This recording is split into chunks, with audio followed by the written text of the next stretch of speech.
In the real world, many of us are quick to judge others.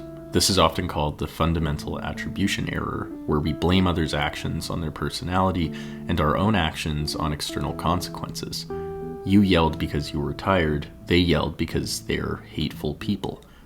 Online, this behavior is even more obvious. We join communities that collectively scapegoat and ridicule the other, and many of us find ourselves addicted to an endless stream of egos bouncing drama off of one another. As John Pistelli argues, we live in a state of chronic virtuousness, where social media has encouraged us to project the universality of evil onto our enemies, and simultaneously to simply wish away or ignore the irrational and sometimes darker tendencies of ourselves. We have willingly entered our digital panopticons, and in the end, we have created a social ecosystem of bickering and shaming at the behest of always being good. Unfortunately, we can't deny that which we find bad about ourselves. This is an age-old theme of psychoanalysis, a field heavily concerned with the mechanisms behind repression and suppression. Carl Jung, disturbed by the collective repression of the soul that is so evident in modern people, sees the consequences as potentially apocalyptic. In the words of Nietzsche, it is through this leveling out of the human spirit of aspiring for averageness or mediocrity where we become an almost entirely new species, with no desire for love, creation, longing, or purpose. Rather than a concern for the world and others, we simply wish for a comfortable demise.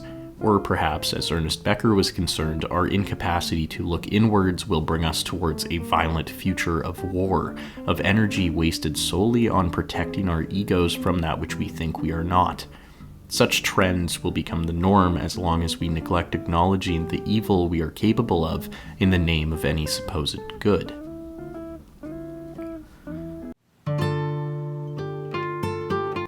This video is sponsored by Brilliant.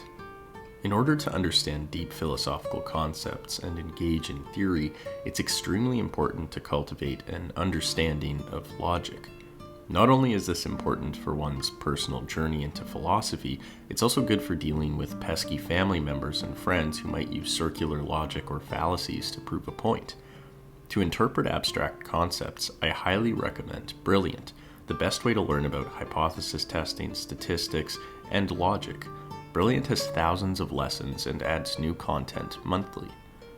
I've been working through Brilliant's logic course, which teaches you how to identify fallacies and stretch your analytical abilities, and it does this all in a very intuitive and interactive way. This is one of the main reasons why I like Brilliant, because it gets you to learn by doing. You get to play around with so many stunning and interactive visualizations. Importantly, interactive learning has been proven to be 6 times more effective than passive learning. To learn anything, you've really got to do it. To try everything Brilliant has to offer for free for a full 30 days, visit brilliant.org/Sisyphus55 or click on the link in the description. The first 200 of you will get 20% off Brilliant's annual premium subscription.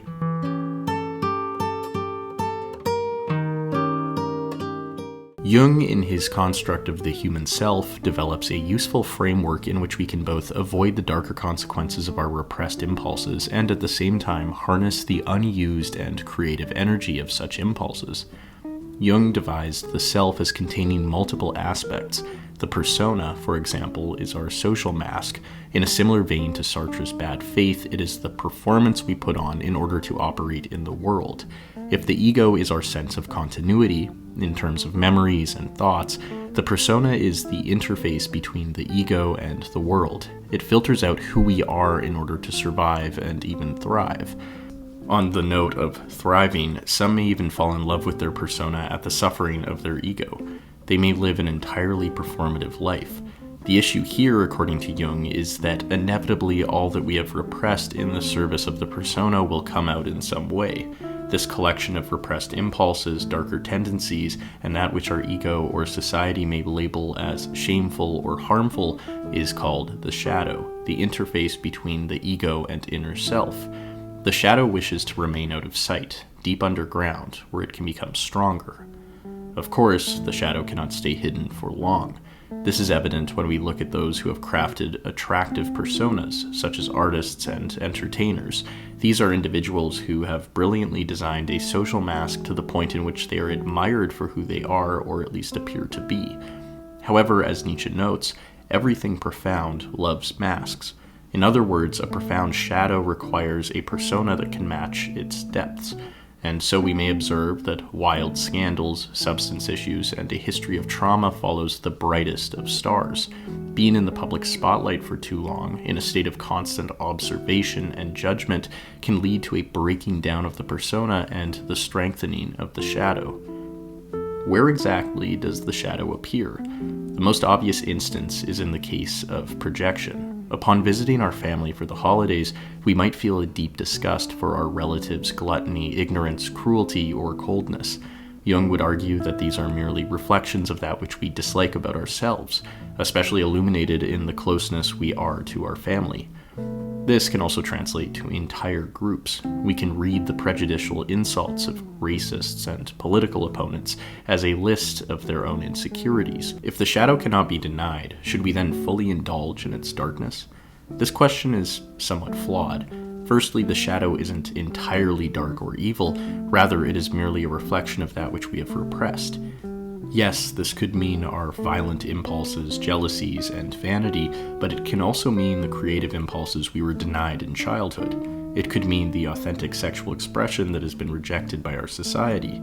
Rather than denying our shadow or fully identifying with it, Jung argues that we should, in the words of Robert Johnson, consciously incorporate it into who we are. Simply put, we need to engage in the process of assimilating the thing a person has no wish to be. Firstly, a word on the validity of Jungian treatment. One issue with psychoanalysis has been its consistent evasion from empirical scrutiny. However, it should be noted that some research, especially one meta-analysis from 2013, demonstrates that Jungian treatments have helped move patients from a level of severe symptoms to a level of psychological health, with outcomes remaining stable for up to 6 years later. However, more research is obviously necessary for Jungian analysis to be considered a scientifically recommended practice. Now back to Jung. How does one deal with their shadow? Jung believed that overall the shadow is 90% pure gold. It holds childlike and primitive qualities that can vitalize our existence. To access it, we first need to know what our shadows look like. Jung recommends observing how we feel about those who we dislike the most, whether that be ideological opponents, enemies, or rude strangers.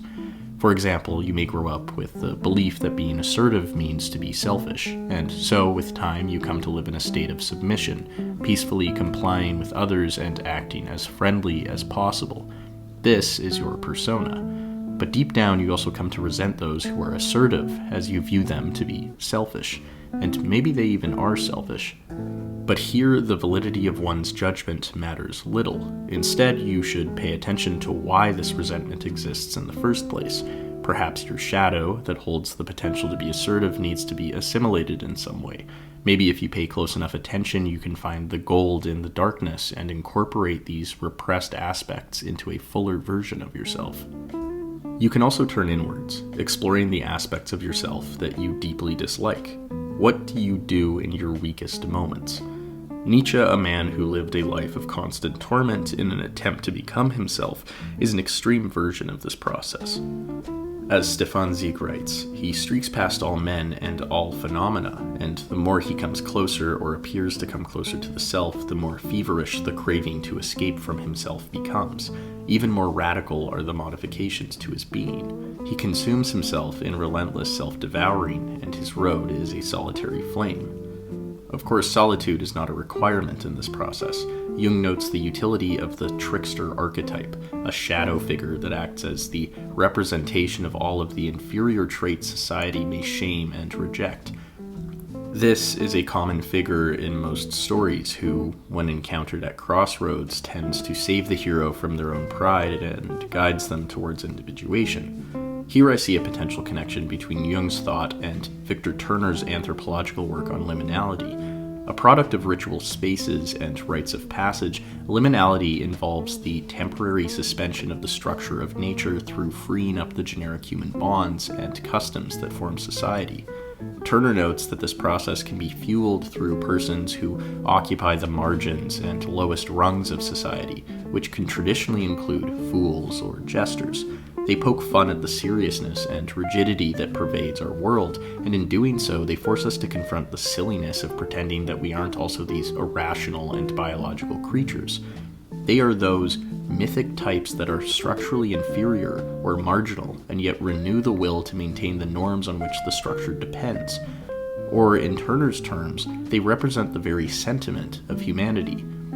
The trickster, then, is the symbol of the liminal state itself, and of its permanent accessibility as a source of recreative power. I wonder if, in some cases, we can achieve such a process not with a personal jester or some goblin we find along an adventurous path, but rather through friendship or a close relationship. Is this not what friends are? People that we can return to, regardless of hierarchy or status, to remind us of who we are, to laugh with and play with, to accept, while also helping us work through our less attractive and even at times hideous impulses. In this respect, I can see the path of shadow work as one deeply connected to genuine friendship. To engage in liminality, for both the individual and society, is to confront the shadow. This means entering a space of disassociation, pain, and perhaps exhaustion. It requires an honest confrontation with our demons, and from this, a certain appreciation for them. As Jung would note, it is not the shadow that harbors evil, but rather that which evades light. Once the shadow is brought into consciousness, so too can it help us in becoming, in some sense, whole.